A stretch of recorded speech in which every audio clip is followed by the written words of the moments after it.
Couple minutes.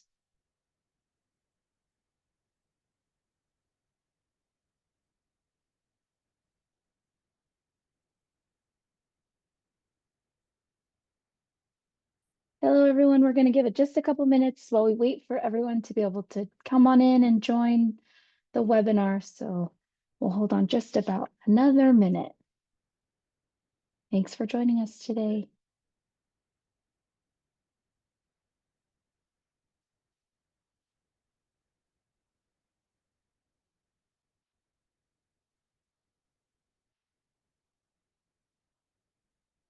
Okay, it looks like we have lots of people joining us today. So welcome, welcome, welcome. Thank you so much for joining us. Hopefully you're in the right place. We're here for the Classroom Assessment Scoring System, so CLASS, data guidance webinar. So if you're in the right place, please stay. If you're not, you can stay still also. We are the Early Education Division at the CDE. It's March 17th. We are going to host this webinar from 10 a.m. to 11 a.m. And thank you all for joining us. Let's dive in. The purpose of this webinar is to provide an overview of the processes, reporting procedures, and accompanying resources that are available to support the successful implementation of data collection for the Classroom Assessment Scoring System, or CLASS, and class environment for CSPP. A couple of notes for this webinar. We are not going to be providing an overview or preview of MyTeachStone itself, of the data platform itself, during this webinar. We will, however, be hosting a series of 5 office hours during the spring where contractors can come. We're going to walk through demonstrations, etc., answer questions. So all questions around MyTeachStone will be answered in that series of office hours. All questions related to navigating MyTeachStone should be sent to Teachstone's specific California State Preschool Program support inbox, and that is supportca@teachstone.com. And I'm hoping that Essence can drop that email into the chat for everyone. Thanks, Essence. And I also want to give a big thank you for our CDE team that is supporting on today's webinar and have supported throughout the process of implementing CLASS and writing all of this data guidance. A huge thank you to Gretchen, because without you, we wouldn't all be here today, and Essence for your support. And then the rest of our team, many of you have met our 3 class consultants in our early education division, Jade, Yvette, and Johanna. If you have not, wonderful people to get to know and to support. So if you have any questions, they are all here to support us today. They will help answer questions in the Q&A. If you do have questions, I believe the chat is closed, but the Q&A is open, and you should be able to see other people's questions that come in. You can upvote questions, things like that. So today, the purpose is really to just walk you through the data guidance, answer any questions around the data guidance, and then we'll save like the demonstrations around MyTeachStone for our office hours that are a little less formal, and where contractors can ask questions personally about things that are specific to their specific programs when we get to the office hours. And I think the first one is next week, so hopefully you will all join us for that. As we go into the policy, first and foremost, all class and class environment observation data must be entered into the MyTeachStone data platform beginning in the 25-26 program year. So noting that this year, it is not a requirement that contractors enter data. We understand we're already middle of March, which feels a little bit alarming, that we're already mid-March in 2025, but we are here.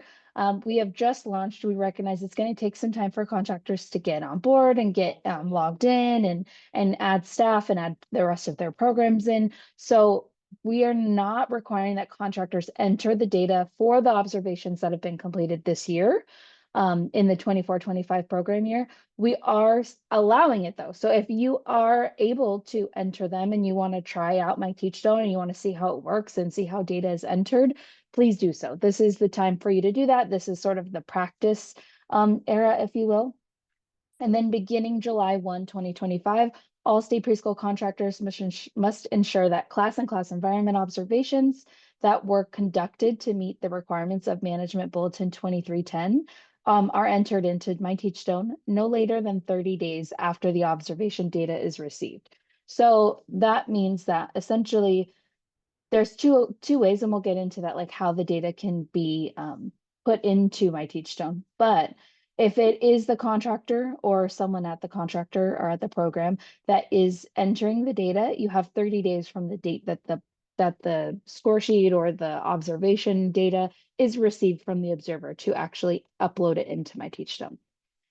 Access to My Teachstone is funded through the Achieving Success in Positive Interactions, Relationships, and Environments. Oh, I think I got it right. Aspire. So it's our Aspire grant. I'm sure you've heard lots about our Aspire grant. They have been supporting us throughout this first year of implementation, getting trainings happening, making sure that you guys are supported at the regional levels.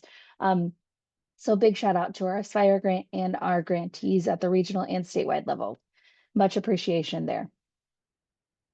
So My Teachstone data system overview. What is it? Like, what are we doing? So let's dive into that. My Teachstone is a data system. It's operated by Teachstone, which is the company that has developed the class tool.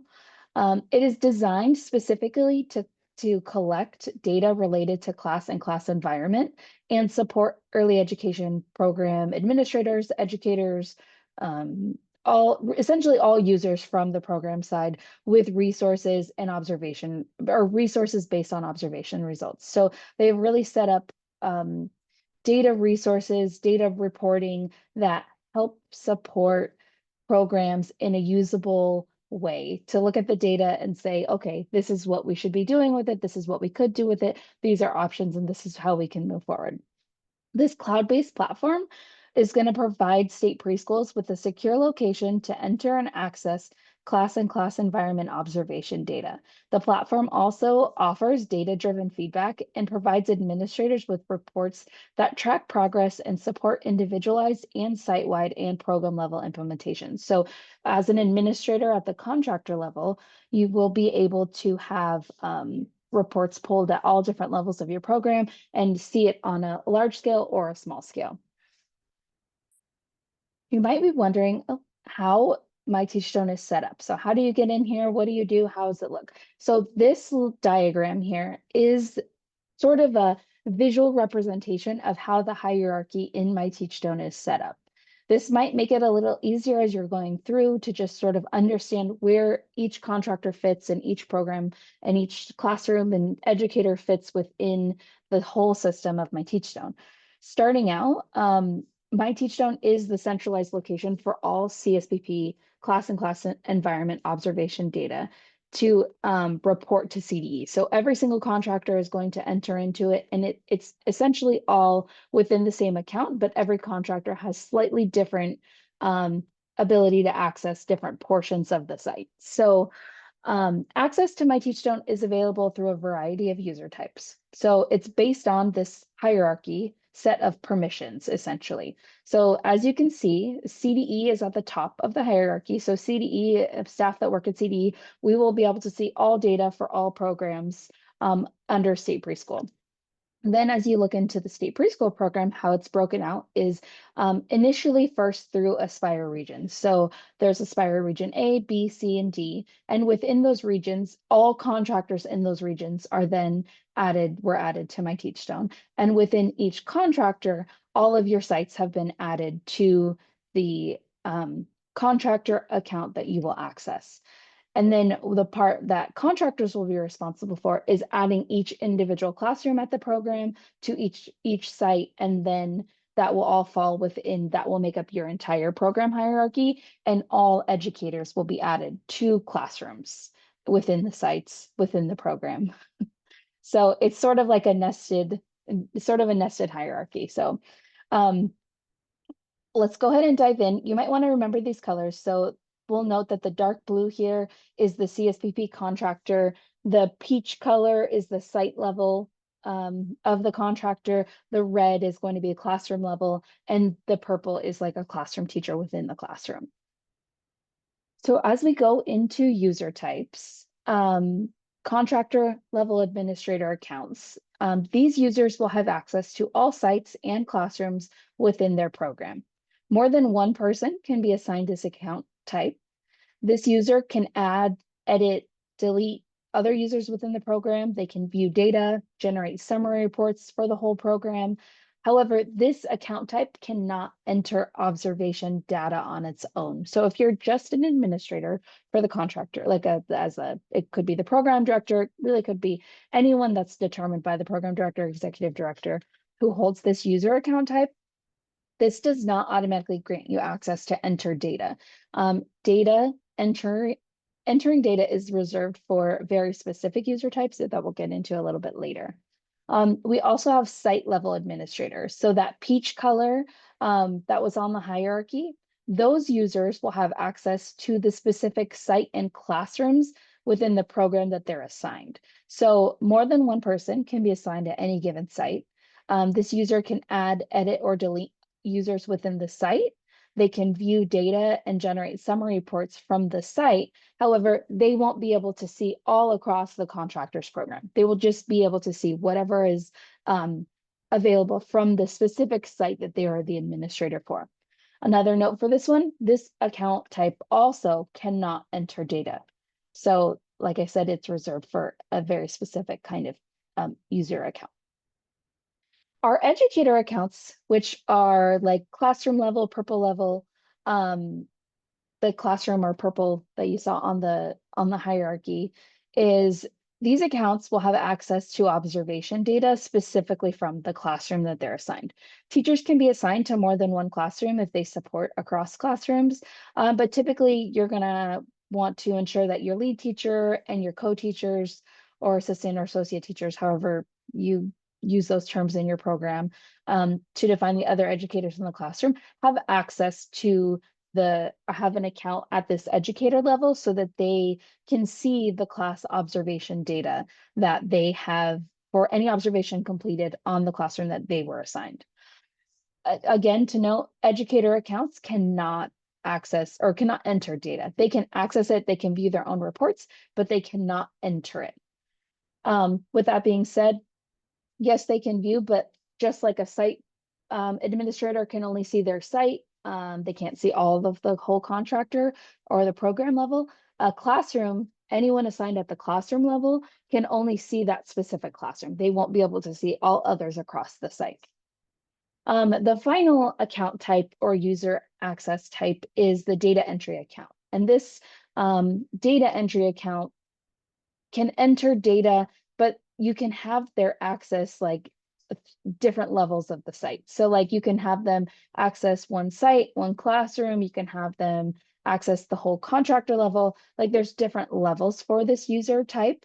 It's not all like it's like a data entry isn't, you know, they could be able to enter anywhere in your program. They also do not have access to view data. They would just be able to go in, enter data on behalf of another user. So typically where you're going to see this data entry account level is when the observer that completed the class observation or the class environment observation is unable to enter the report into My Teachstone for any reason. More than one person can be assigned this account type, and these accounts can enter data. This is the only one that at the contractor level will be able to enter data. Note that all observers, so observers that have been certified through Teachstone, where your certification is on file, if you're using the same email that's associated with your certification, you will also be able to enter data. But outside of a certified observer, the only other people that can enter data into My Teachstone for CSBP are these users with the data entry accounts.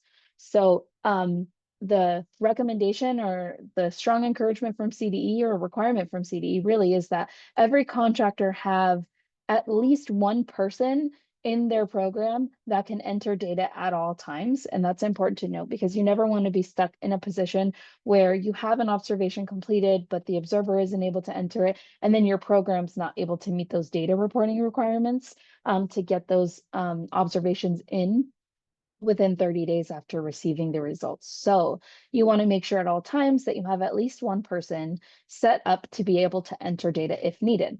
Something else to note, this data entry person can also have another account type. So you can have someone else or someone that's maybe it's a site administrator, or maybe it's the contractor administrator or contractor level administrator.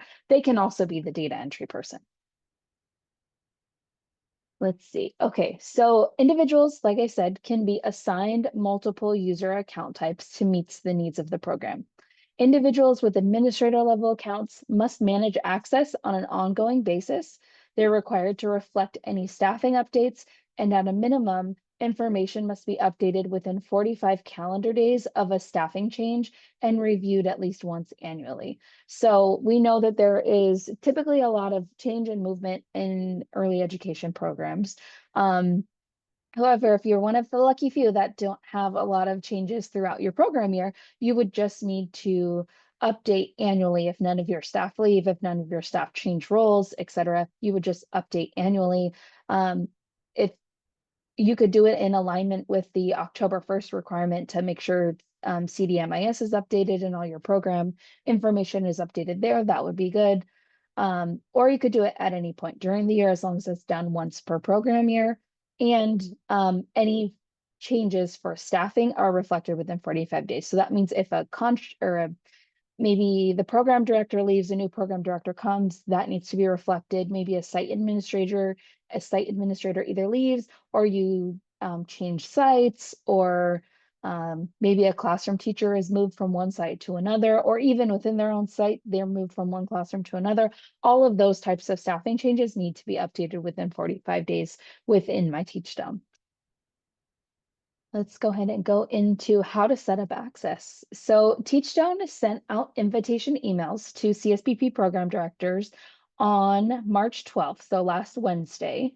All executive directors, program directors, initially will need to access their My Teachstone accounts to add other users. So if you think that you should have received an email because you're the program director, please reach out to supportca at teachstone.com. So it's that last email on this PowerPoint slide. And these people are going, or this inbox is actually hosted by Teachstone. So this is their specific California inbox that's going to support getting contractors access to those accounts if you have not received it already. First and foremost, I would encourage you to check all of your junk mail, etc., like wherever things might get stopped. I know like at CDE, we have like a little email catcher. So you might want to check if you have an email catcher that might have caught it and put it into some other like I guess waiting zone for you to either release or allow the sender.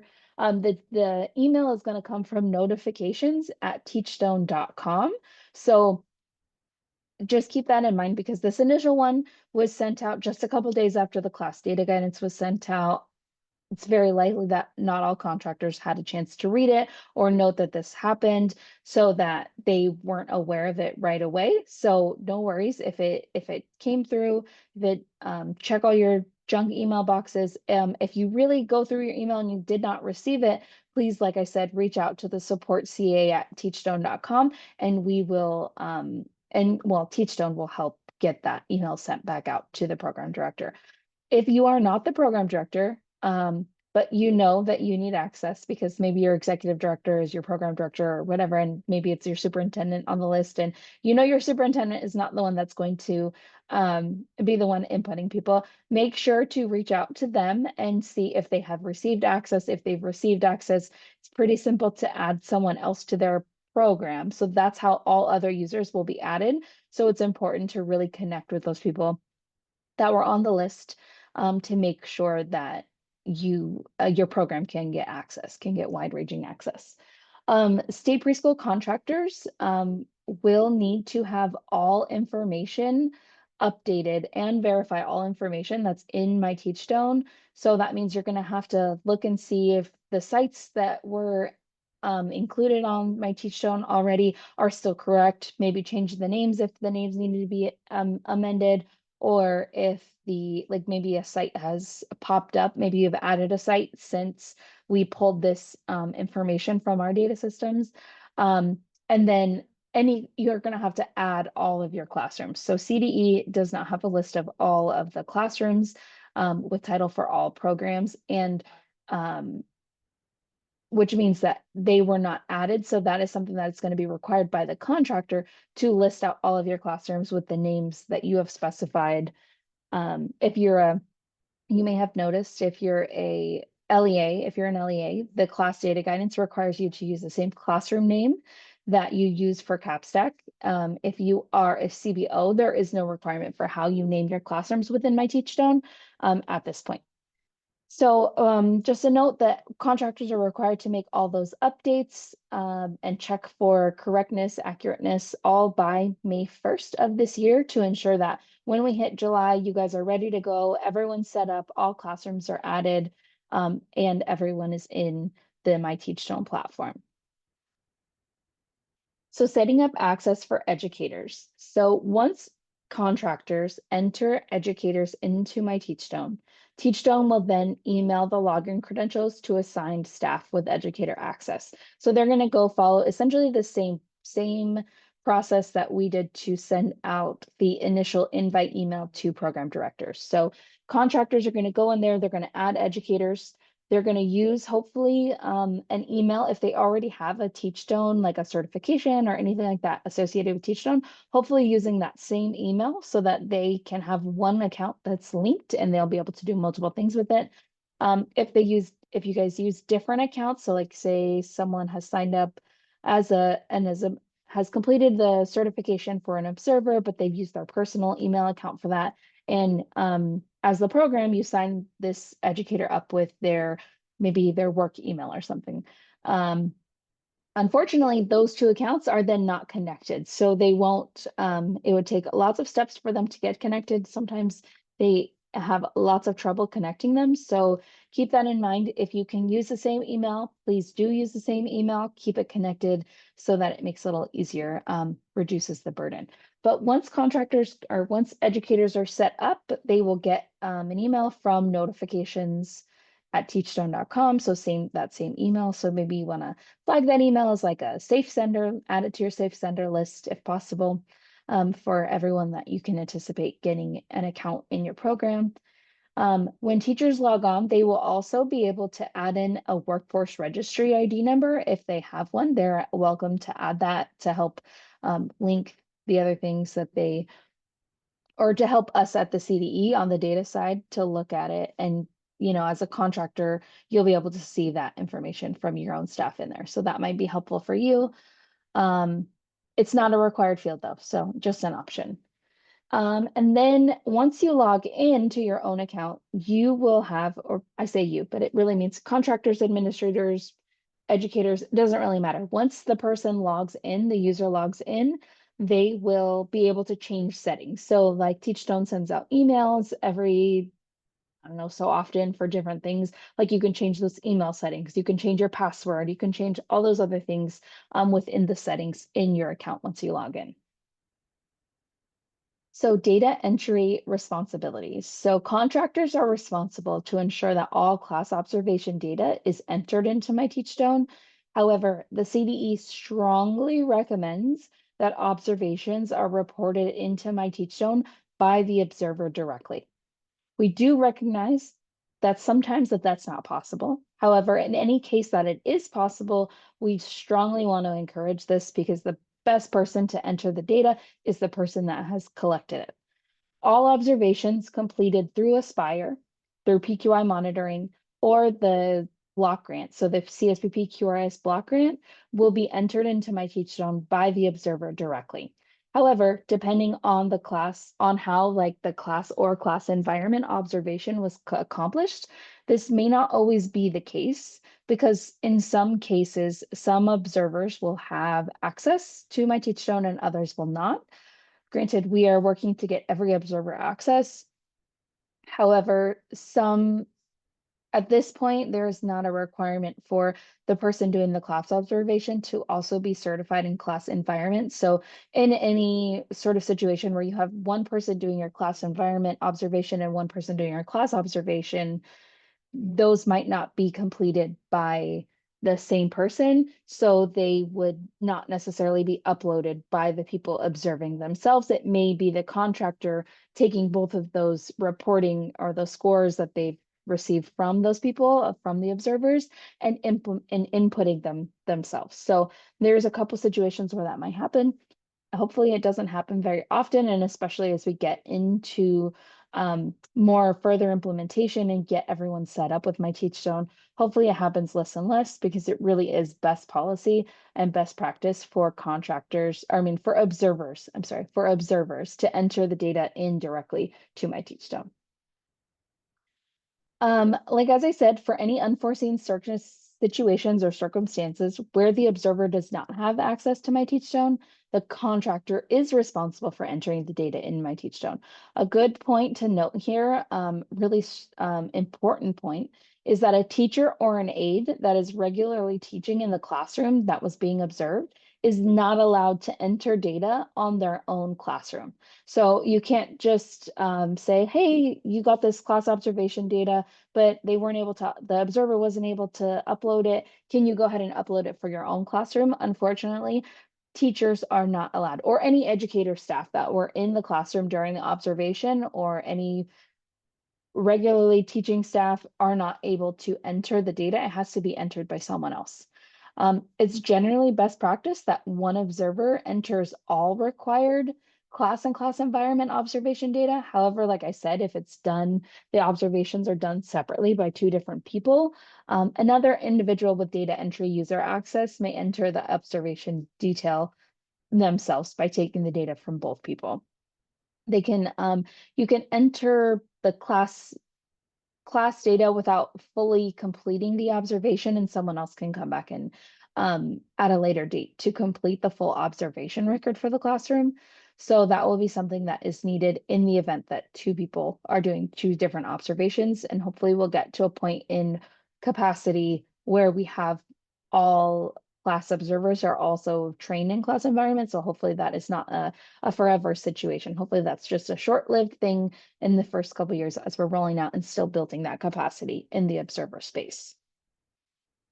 So minimum observation data requirements, all class and class environment observation data from observations being used to meet the requirements of Management Bulletin 2310 must be entered into My Teachstone, and a complete observation record will include all of the things on this slide. So we'll go through. So classroom and teacher identifying information. So this means like a lead teacher's name, other teaching staff present with their classroom role. It's going to include the observation start date and time and end time. It's also going to include the number of adults and children present, the format of the observation. So whether it's, in person, like that's what format, or video, something like that. A content area. So if there's a content area focus during the observation, and then the degree of engagement. All individual class and class environment domain and dimension data fields for each observation cycle are going to be required to be entered. It's also going to require a complete scoring summary note for each dimension. It's going to require the observer name to be entered, the name and role of person performing data entry if needed. So if the person is different that's entering the data than the person who did the observation, this will need to be entered. So it might be an internal team member or an independent observer as applicable, as far as their role. We'll want to note, like, if it is a data entry person, like it's going to have to say internal team member or independent observer, or if they're just data entry. Observation format is going to be in person, live video, live recording. Those are just the options that are allowed to enter in My Teachstone. And then scoring sheets with notes are going to be required to be attached as attachments in the data system itself. So My Teachstone employs a data quality and standard review process, which ensures that all data fields meet accuracy and completeness validation measures. So you won't be able to save an observation fully until all of the information is included in the observation record. These validation measures are more like in-depthly outlined in the My Teachstone system user navigation resource document. So that was sort of the like the secondary document that was sent out with the data guidance. It has a link on the class resources webpage. If you've been to the class resources webpage, you can find all information about class, including now the data guidance and this navigation guide. The navigation guide is very extensive. It has, I want to say, close to 65 pages, maybe somewhere close to that, of just how to navigate My Teachstone. It is going to be your resource and document that will help you walk through every little thing that we could possibly be asking you to enter or add to my Teachstone. And it also has pictures, which is very helpful if you have never seen my Teachstone and want to see like what does it actually look like? Are you at the right screen, etc. So accessing observation data. So CDE staff, Aspire leads, so our regional and statewide leads, our CSPP executive program directors and program directors, site supervisors, and educators will all have access to different data depending on their role within the program hierarchy and how they've been given access. So it's important to note if you are given access at the site level or the contractor level, that will change the amount of data that you can see. So as you're trying to think through what users should do what, who should be in what user types, etc., you're going to want to really think about what are they going to need to see? Are they going to need to see information across the whole program? Are they going to just need to see information at the site that they are employed at or the administrator for, etc.? Because they're going to get varying levels depending on what they are, how they are put into that hierarchy. So these include like different options include like classroom level observation data and summary reports. There's also site level observation data and summary reports available.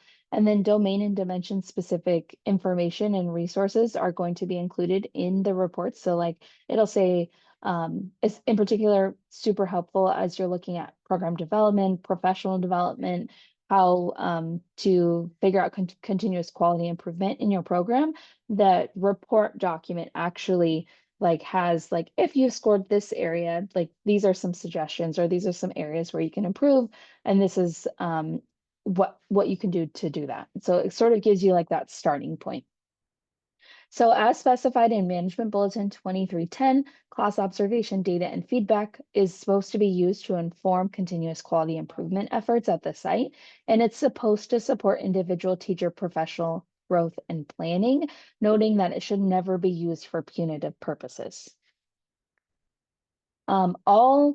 Let's see, going into how we're going to support the field moving forward with my Teachstone. So first and foremost, CDE is going to be hosting office hours. It's like a whole series of office hours this spring, and we are anticipating to complete another series in the fall of next year, hopefully, because we understand that there's going to be a lot of questions, a lot of uncertainty, it's a big change. So we do want to make sure that contractors have the support needed to be able to navigate my Teachstone and use the data system properly. So in these office hours, we are going to have live demos. We'll have the ability for contractors to hop off of mute, ask questions. We'll walk through specific scenarios. We will show you the data reports that can be pulled. These office hours, however, will not be recorded. So please try to attend if you have questions so that we can support you. We've done something a little different with this office hour series, and we've broken it out by focus area. So the first two office hours are specific to administrators. So how do administrators add, delete, edit programs, etc.? These two are going to be hosted March 24th and April 7th at 3 to 4 p.m. And we will be there to, like I said, provide demos, walk you through things, show you reports, etc. The next two are going to be focused on observers or data entry people, so data entry users. Those two will be on April 14th and May 12th. The first one on April 14th will be from 10 a.m. to 11 a.m. and then May 12th, 11 a.m. to noon. And then the last one is going to be educator focused, which is June 16th from 1 to 2 p.m. And this is going to be focused on if I were an educator, what would I do with my Teachstone? How do I navigate it? How do I find my classroom reports?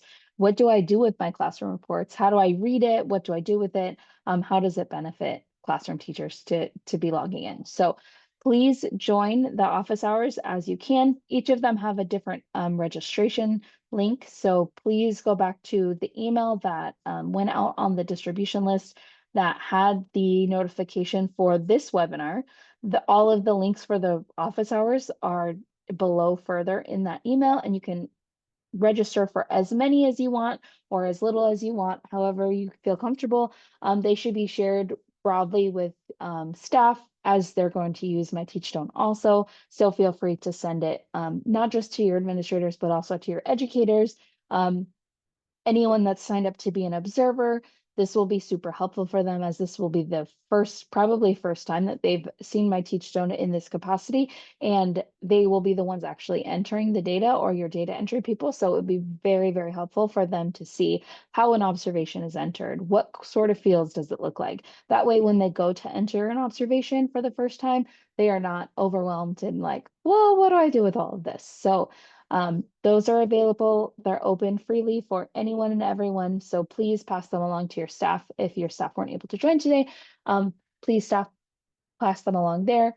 Note that if you cannot make the one that sort of fits the focus most for your role, that's okay. You can come to others. We will definitely still answer questions outside of these focus, but we do want to keep the focus mainly on these specific things, and the demos that we will provide will be focused specifically guided towards who is the main audience there, but it will still be beneficial for anyone to come and just see how the platform is used and how to navigate it at any given time.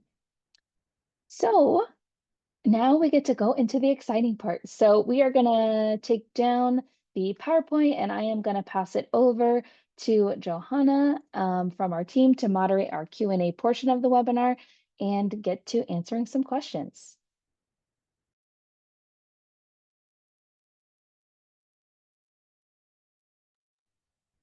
Johanna, you're muted. Mute, Johanna.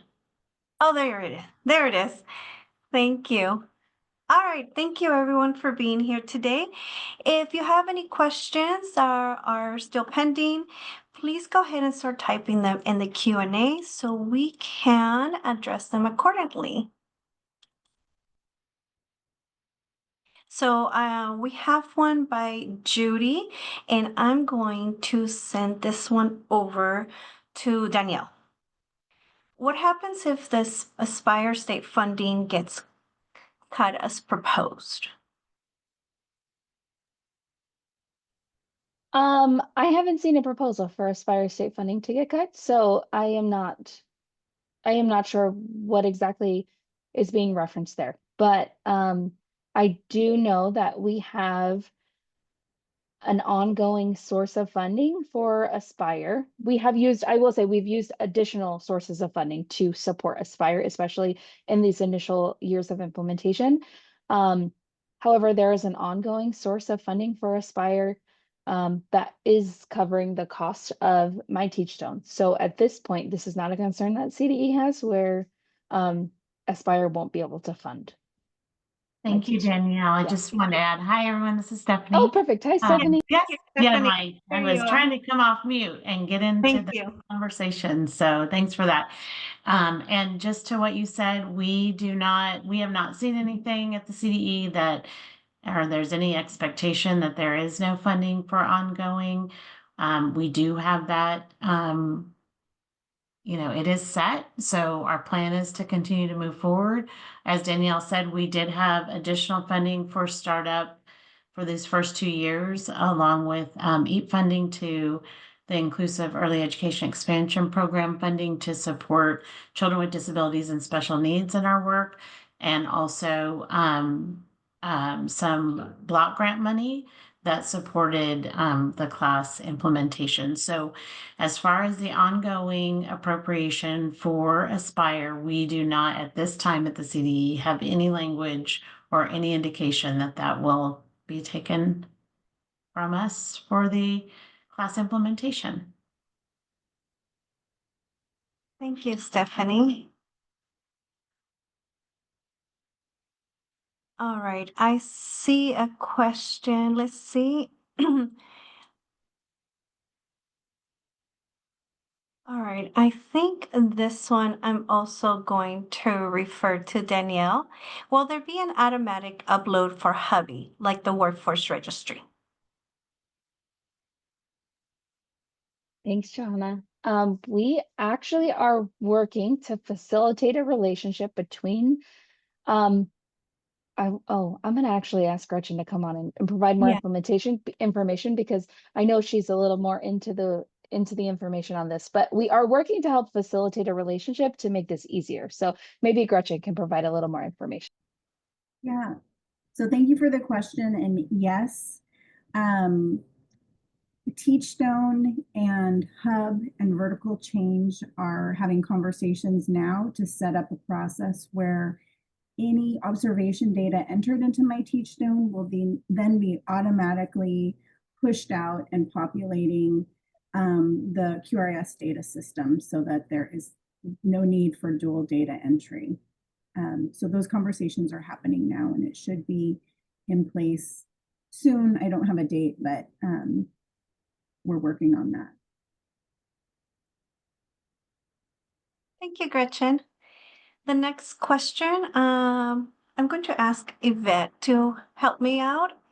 We have a question from Angelica. Is the long-term plan to have observers recertified every year?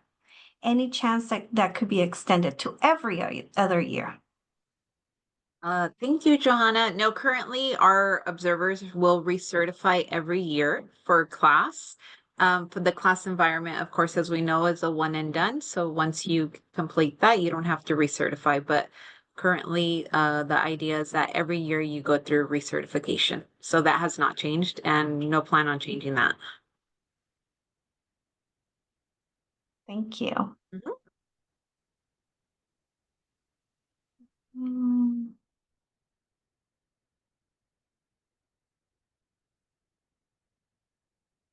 Okay, I think, Yvette, if you want to stay with me for a little bit, I have more questions about the observations.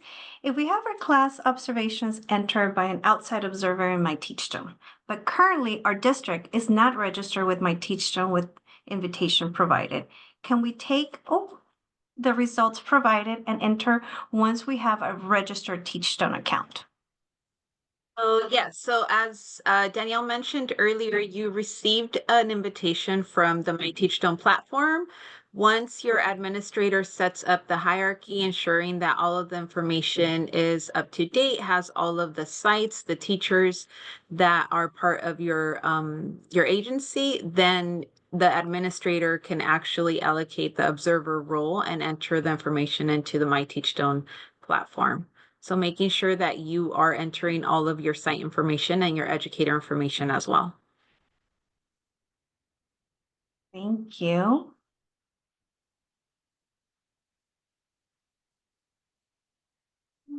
Okay. And I think Yvette, if you stay with me for a little bit, can Title V certified coaches enter the data because they do the official observation? Title V coaches, I might need a little support with this one.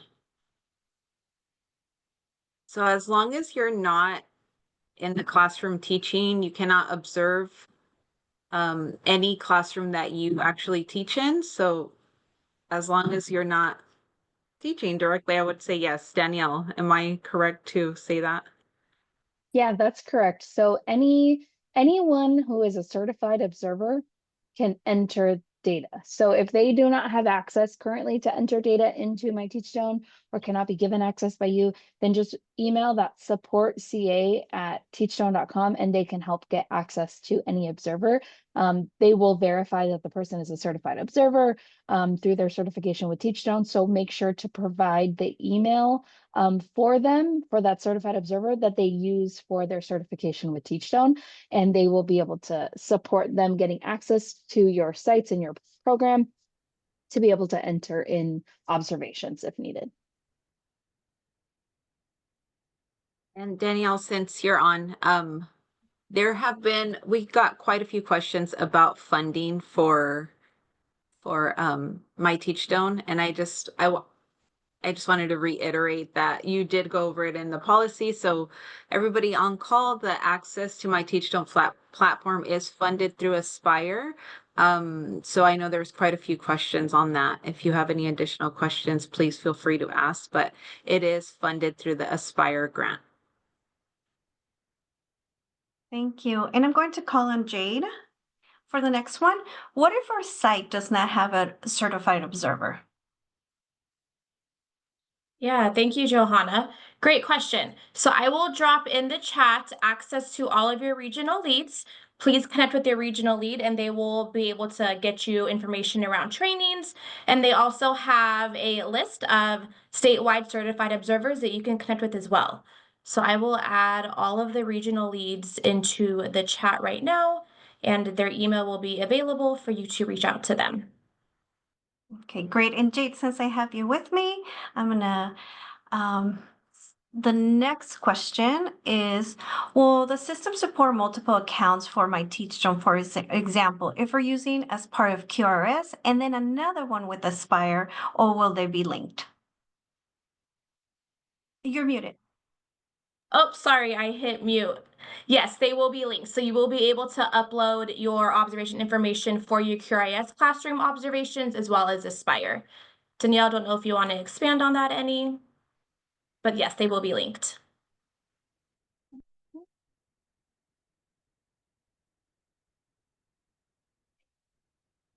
So let me see.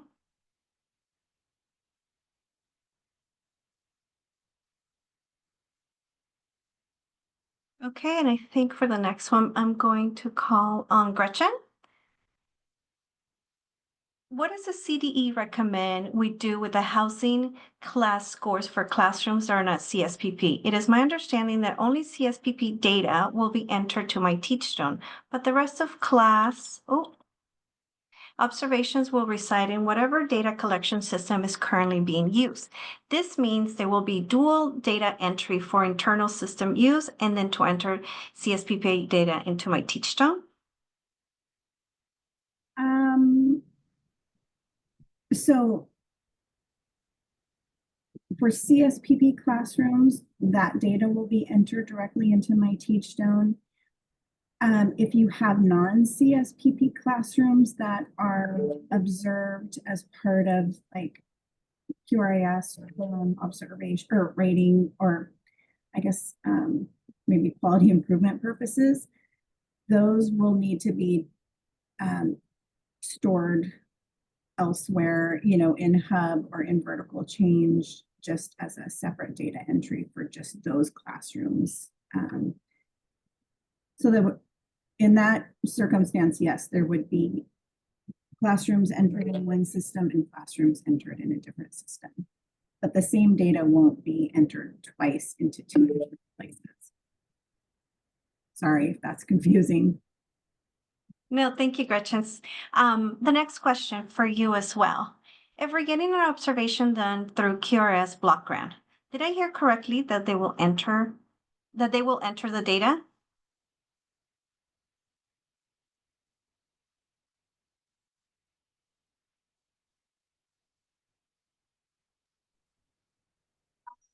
Okay, so if they're getting observations done through QRS block grant, yes, observers will have access to enter data into my Teachstone through their QRS block grant. Correct. Thank you.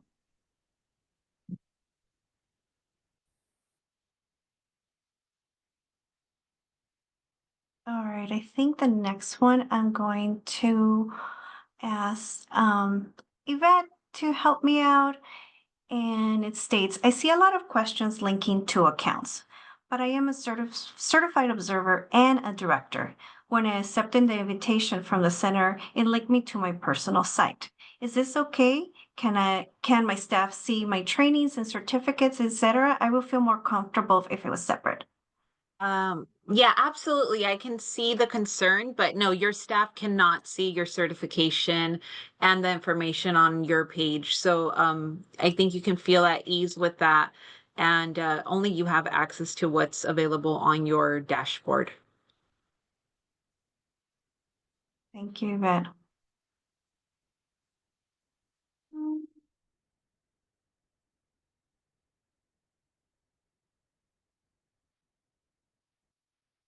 The next one I'm going to ask Jade if you can help me out with this one. This year, our program is covering the cost of having the class assessments completed by a certified observer. Is this something that we need to build into our budget for years to come if we do not have anyone internally who is a certified observer? Yeah, can you let me know who asked the question Yeah. so I can just reread it, please? Yeah, Jacqueline, and I can read it again. Yep, if you don't mind.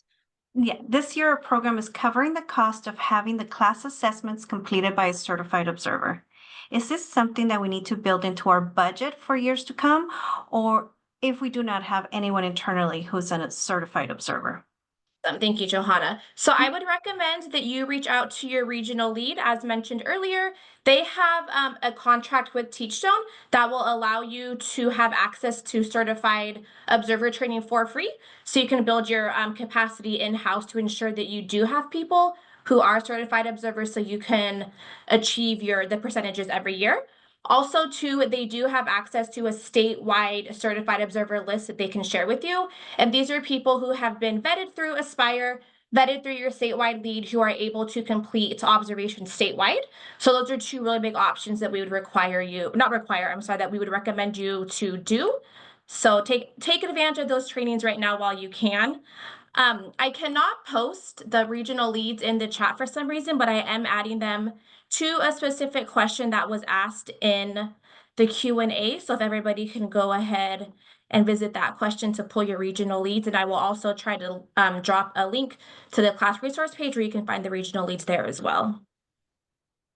Thank you, Jade. For the next one, I'm going to call Danielle. So Deanna states, to clarify, we also have given accounts to paraeducators as well, correct? What about revolving subs that provide breaks for all classes? Do I include them in all classes too? I think a note here that I want to just talk through is how to assign, determining who to have user accounts for. This is totally up to the contractor. It's a recommendation that you include all the educators in the classroom. It's not something you have to do. However, if we look at the goal of what the whole point of us doing class, right, is we want to make sure that us collecting this data has a benefit to it. We want to make sure that contractors are able to share this information with their staff. We want to make sure that teachers are growing and developing professionally from these observations and the data as a result of it. So when you think about who to give accounts to, that's like sort of the frame of mind that I would encourage you to take. If someone is included in the observation, you want them to be able to have access to the report. If someone is part of that class, even say maybe they were sick that day, you're going to still want them to be included in that report or be able to access that report, because this is something that as a teaching team, they have an impact over, right? A class observation is great for the moment in time, but we want to make sure that the benefits and the professional growth is happening at all times, not just the times in which they're getting the class observation. So it is helpful to allow people to add other educators that can see it. However, if it's someone from a completely different classroom that maybe comes in there for one 15-minute break a day, that maybe not be the person that you assign to that classroom. It's what you're really going to want to do is assign those people that are actually assigned to that classroom, that have spent significant time or will spend significant time in that classroom, so that they understand. One note is that if you tag a teacher, add a teacher to a classroom, and then an observation is completed for that classroom, that teacher with that account will have access to that observation for the rest of their time with that account. So if it's not an observation that they were actually involved in and it has nothing to do with the classroom that they're assigned to, then maybe it doesn't make sense. But that's a decision that you need to make based on your specific program and how operations work in your program. So I can't give you a direct answer of, is it a good idea? Do you need to do that? Because it's really program specific. And so if you do have questions around that, please send them in. Maybe in this situation, you would want to, if you have questions just around like, how do I figure out who is the right person? Like that could be a question that could be sent into your PQI consultant, and we could support your PQI consultant to get an answer for you in understanding like on your specific circumstances, what makes sense. But I have a feeling that most contractors are going to have just an initial reaction of like understanding who's going to know what to do and who's going to need to have access. Once you get in there and start looking at it and seeing the kinds of reports, I think you'll have a better idea of like, oh, yes, this makes sense for this person to have access, and it doesn't necessarily make sense for this person to have access. So if you do have these questions, I highly encourage you to join those office hours that we are hosting in the upcoming weeks, especially in particular around the ones on the administrator focus, so that we can get you some sort of demonstrations and so you can start to see those reports, and that you will have a more clear idea of who should really be added to those accounts. Thank you, Danielle. Now let's have one, now that I have you with me, let's have one more, and then I think we can move towards the end of the presentation after this one. So was there ever a termination if an administrator who is a certified observer, if they can observe at their own site? I know teachers are not allowed to observe at their own site. Do you mind responding to that, Danielle, please? Yes, administrators can observe at their own site as long as they are not the teacher in the classroom. So we know some administrators, some site administrators in particular in smaller programs are like a teacher, like what we call like an administrator on the floor, where they actually act as an educator in the classroom as also being a site administrator. When that happens, those administrators are not able to complete an observation. However, if it's a site administrator that's off the floor, that's not a teacher in a classroom, they are able to complete the observation for their program or for their site. Yeah. Thank you, Danielle. Thank you everyone for dropping your questions in the chat. You may continue to add as we are wrapping up this presentation. We will do our best to respond in the next few minutes. And Danielle, do you want to continue towards the end of our presentation? Thank you. Thanks, Johanna. Thanks everyone for your questions. Just like Johanna said, keep sending in those questions, because even though we might not be able to give you an answer by the time you leave in about 3 minutes from now, we will take this list of questions. We will help us formulate more FAQs. It will also help us sort of guide these office hours that we have coming up to better help support the questions that you do have as a contractor. So please, please, please just keep on adding in those questions. Okay, so there are some resources to help with like the whole launch of MyTeachStone. So around navigation, also what does it do? Why are we using it? What's the benefit, etc.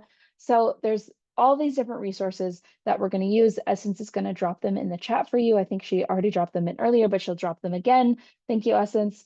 First and foremost, the MyTeachStone user navigation guide. This is a very extensive navigation guide. It is going to walk you through step by step of how to use MyTeachStone, how to upload information, how to complete an observation, how to change, add, edit, or delete a program, a site, a classroom, how to add educators. All of the things that you're going to be required to do using MyTeachStone are covered in this manual, and it has step-by-step instructions with pictures, which will be hopefully super helpful as you go through.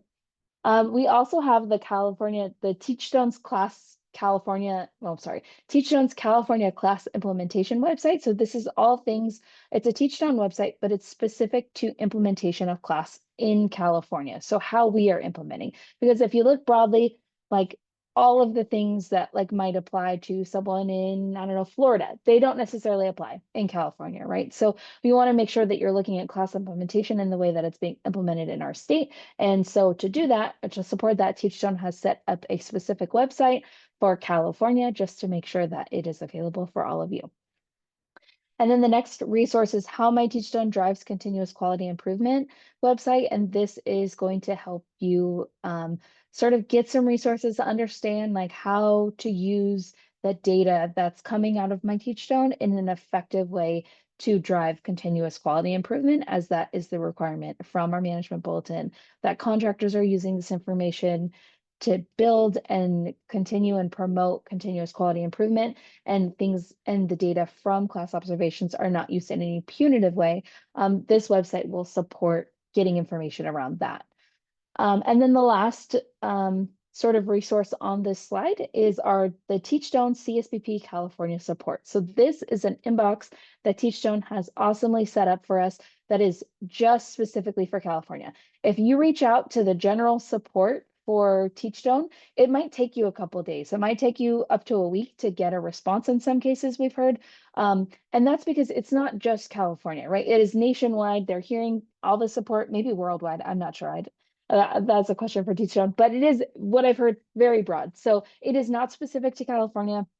They are not going to get to you right away. They're also not necessarily going to have information about California specific implementation that you might have a question about. So we know that the person that's manning or the people that are manning this California support website know about our guidance. They know about the information that we're requiring of contractors. So this is really the inbox that we encourage all state preschool programs to reach out to, because this is where you're going to get one, a quick response, and two, something specific to California. So that is supportca@teachstone.com. They are there for you, and they will get you the support that you need in a very timely fashion. Okay, thank you all for joining us. We are at 11 o'clock. It is time to round us out. I hope you all have a wonderful rest of your week. Happy Monday, and we hope to see you all at the office hours coming up very, very soon. See you all next time.